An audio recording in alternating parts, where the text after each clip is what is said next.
देश में रहकर देश के साथ गद्दारी करने वाले बगदादी के गुर्गे को योगी फोर्स ने पकड़ लिया है। ये आतंकी दुनिया को दिखाने के लिए डॉक्टरी की पढ़ाई कर रहा था, लेकिन ये आतंकी संगठन आईएसआईएस के एक बड़े मिशन को पूरा करने के लिए दिन रात एक किए हुआ था।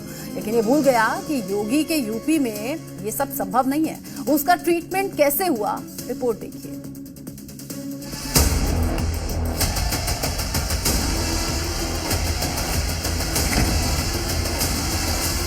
यहाँ के कानून के साथ किसी को खिलवाड़ करने की छूट नहीं है। हारिस का घर है ये, मुरादाबाद में एटीएस ने उसे पकड़ा है। आतंकवादी जो मर गए उनको वो शहीद बताता था। जो भी सुरक्षा में बाधक बनेगा, कानून को ठेंगा दिखाएगा, तो कानून उसको अपनी गिरफ्त में लेकर के ऐसी मजा चखाएगा कि उसकी आने वाली 7 पीढ़ियां तय करेंगी, याद करेंगे कि कानून को तोड़ने का अर्थ क्या होता है। नाम हारिस अली, काम आईएसआईएस मॉड्यूल का हैंडलर, मकसद भारत में शरिया कानून लाना। ये भोला भाला सा मासूमियत से भरा चेहरा खतरनाक मंसूबे पाले देश को खोखला कर रहा था, भारत की बुनियाद हिलाने में जुटा था। पहचान भारत की थी, पढ़ाई डॉक्टरी की कर रहा था, लेकिन काम आतंकवादियों के लिए कर रहा था।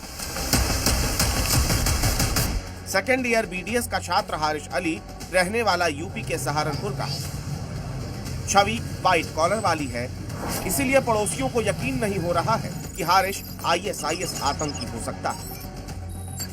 जितना बढ़िया परिवार इनका है ना, ऐसा परिवार है नहीं हमारे यहाँ। और हमें तो बहुत आश्चर्य हुआ, ये बच्चा ऐसा नहीं है, बच्चा तो बहुत शरीफ बच्चा है, छोटा बच्चा है वो तो, अभी तो 20 साल की उम्र है, 19 साल का बच्चा है।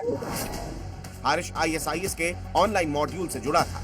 भारत में आतंकी संगठन आईएसआईएस के लिए जमीन तैयार कर रहा था। वर्चुअल प्राइवेट नेटवर्क का इस्तेमाल कर इसने कई ग्रुप्स बना रखे थे। इंस्टाग्राम, मैसेजिंग ऐप, सोशल और डिस्कॉर्ड का इस्तेमाल करता था। इन ऐप्स पर आतंकी हारिस ने फर्जी नाम से अकाउंट बनाए थे। इनके जरिए वो आईएसआईएस की जिहादी विचारधारा फैला रहा था और आईएसआईएस के लोगों को भर्ती कर रहा था। पहचान छिपाकर ऐसे युवाओं को ग्रुप में जोड़ता था जो धार्मिक भावनाओं की वजह से जल्दी जुड़ जाए। जांच में पता चला है कि इसके लिए हारिस खुद भी आईएसआईएस के मीडिया न्यूज चैनल अल नाबा और उसकी प्रोपेगेंडा मैगजीन दाबीक को फॉलो करता था। पहले वो लोगों को टारगेट पर लेता था और फिर उन्हें बरगलाने के लिए इन चैनल्स का इस्तेमाल करता था।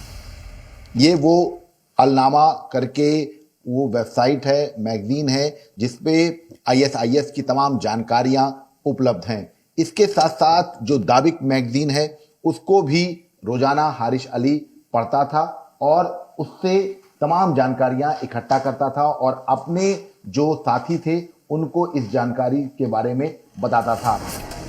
इसके बाद शुरू होता है हारिस का असली खेल। उसने लोगों के ब्रेन वॉश के लिए जाल बिछाया हुआ था। हारिस अपने ग्रुप्स में आईएसआईएस के मीडिया चैनल, पत्रिकाओं, आतंकी विचारधारा, मारे गए आतंकियों के फोटो, वीडियो, ऑडियो शेयर करता था। कुख्यात आतंकियों के भाषणों का प्रचार प्रसार करता था। उन्हें शहीद बताकर लोगों को आतंक की राह पर धकेलने का काम करता था। हम इस वक्त है मानक मुंह में, रियासत अली का घर है ये, उनका लड़का हारिस जो कि मुरादाबाद में एटीएस ने उसे पकड़ा है आतंकवादी गतिविधियों में लिप्त रहने के लिए। बहुत सारे इंस्टाग्राम और अनक्रिप्टेड जितने ऐप्स हैं उनके जरिए बहुत सारे ग्रुप बना रखे थे। भारत पाकिस्तान ही नहीं, कई देशों के लोग उसमें जुड़े थे। आतंकवादी जो मर गए उनको वो शहीद बताता था। इसके अलावा उनके भाषणों को वो शेयर करता था। आईएसआईएस के मंसूबों को लेकर हारिस ने अपना एक अलग ग्रुप अल इत्तेहाद मीडिया फाउंडेशन भी बना रखा था, लेकिन हारिस केवल ऑनलाइन प्रचार तक सीमित नहीं था, बल्कि ग्रुप में फिदाइन हमलों की बातें कर युवाओं को मानसिक रूप से इसके लिए तैयार कर रहा था। उसका संपर्क भारत के बाहर बैठे आईएसआईएस हैंडलर से भी था और वो उनके निर्देश पर काम कर रहा था। वो भारत, पाकिस्तान और दूसरे देशों के आईएसआईएस हैंडलर से भी जुड़ा था। साफ है, हारिस का जंगे जिहाद के जरिए आईएसआईएस का राज्य स्थापित करने का मंसूबा था। वो लोकतंत्र को नहीं मानता था और खिलाफत वाली व्यवस्था लागू करना चाहता था, लेकिन वो ऐसा कुछ कर पाता उससे पहले ही योगी फोर्स ने बगदादी के इस गुर्गे को धर दबोचा। लखनऊ से विशाल रघुवंशी और सहारनपुर से नीना जैन के साथ ब्यूरो रिपोर्ट, जी मीडिया।